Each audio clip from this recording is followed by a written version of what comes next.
ওই যে কথায় বলে না, শুধু ফুলে হয় না গো পুজো, ভক্তি লাগে মনে। আমার মনে হয় ওই দশাই হয়েছে। আমার ভক্তিতে মনে হয় আমার গোপাল ঠাকুর সন্তুষ্ট নয়। নয়তো প্রতিটা দিনের পুজো আর এই ছোটোর থেকে তার প্রতি ভালোবাসা আর তাকে ভক্তি শ্রদ্ধা করে তার প্রতি সব কিছু সমর্পণ করে দেওয়াটা আর তাকে ভালোবেসে পুজো করাটা আজ আমার গোপাল কপাল থেকে চলে গেল।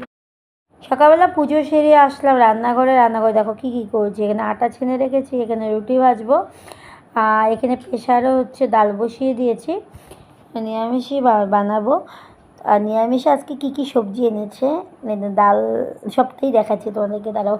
এই যে সবজি সব টাটকা টাটকা সবজি এনেছে, ভেন্ডি এনেছে, বেগুন ছোটো ছোটো 12 মাসালি বেগুন এনেছে, পাট এনেছে, পটল এনেছে, তারপর আলু, তারপরে মিষ্টি কুমড়ো, বাঁধাকপি, আর ভোল, তো তোমাদের ওখানে কী বলে ধন্ডল নাকি, আমরা তো ভোল বলি।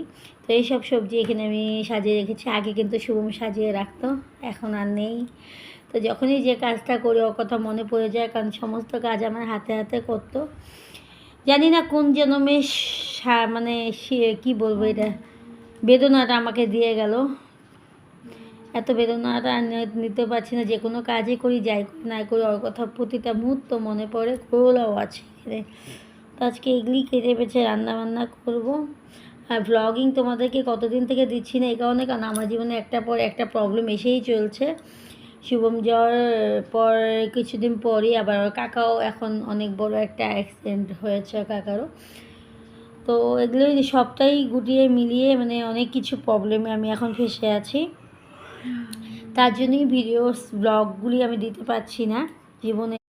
সকালবেলা ঘুম থেকে উঠে কাজ করতে চাই, স্নান টান করে রান্নাঘরে যাই, অতটা একটা মানে চুলটা আসানো আমার একটা সময় থাকে না, একা একা কাজ করি। আর এখন তো আর ওই বললামই, শুভমের জন্য আমার কোনো হেল্পও হয় না, কিছু না, একা একা কাজ করতে হয়। তো এখন মুখ টুক ধুয়ে এসে বিকালে অল্প মুখে ক্রিম টিম লাগাচ্ছি, একটু চুল টুল আঁচড়াবো, সকালবেলা আঁচড়াইনি, এখন চুলটা আঁচড়ে নেবো। আর জানো গরমের জন্য প্রচণ্ড আমার মাথা মানে কি বলবো, এই প্রতিটা দিন শ্যাম্পু করার পরও মাথা চুলকিয়ে থাকে কেন বা জানি না। আর চুল প্রচণ্ড চুল পড়ে, একটার পর একটা টেনশন এইভাবে আমার মানে আসে।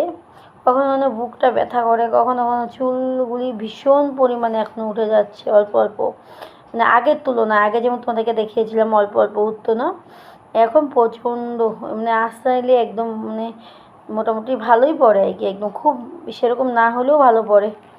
কি করব মানে আমার জীবনটা কি বলবো, একটা এই টেনশনে আমার ভালো লাগছে না, মানে সহ্য হয় না আর এই মানে দুর্গতিগুলি, মানে একটার পর একটা এখন ভাগ্য আমার হয়ে গেছে, আমার ডিসফেভার হয়ে গেছে বলতে পারো।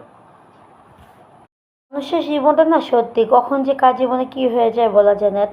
এতটা দিন পৃথিবীতে এসে মোটামুটি কখনো ভাবিনি যে আজকে এই দিনটা দেখবো, মানে এরকম কষ্টকর দিন যে জীবনটা আমি দেখবো ভাবতেও পারিনি। তাই আজকে ভিডিওসগুলি বানাচ্ছি, বাট অত একটা ভালো হয় না যখনই ভিডিও বানাই, আমাকে মানে মনটা চাচ্ছে না। অনেক ভিউজ ডাউন হয়ে গেছে, ফলোয়ার্স সাবস্ক্রাইবারও বাড়ছিল না, বাড়বেই বা কী করে, কারণ আমি ভিডিও দিতে পারছি না তোমাদেরকে। তো আমার মনে অবস্থা, যারা বুঝো বা যারা আমাকে ভালোবাসো তারাই আমার ভিডিওসগুলি দেখবা আর সাপোর্ট করবা। ভগবানের কাছে প্রার্থনা করবা আমার জীবনটা যেন ভালো হয়ে যায়, এই দিনগুলোর থেকে যেন আমি কাটিয়ে উঠতে পারি। তোমাদের অনেক সাপোর্টের দরকার। তো আজকে আমি এখানেই রাখছি, আর বেশি বাড়াচ্ছি না, কারণ লং ভিডিও পছন্দ করো না। আমি চেষ্টা করবো কালকের থেকে যদি পারি আমি শর্ট ভিডিও দেওয়াটা, কেমন? তোমরা সবাই ভালো থাকবা, সুস্থ থাকবা, আমার জন্য ভগবানের কাছে প্রার্থনা করবা। Tata, bye bye.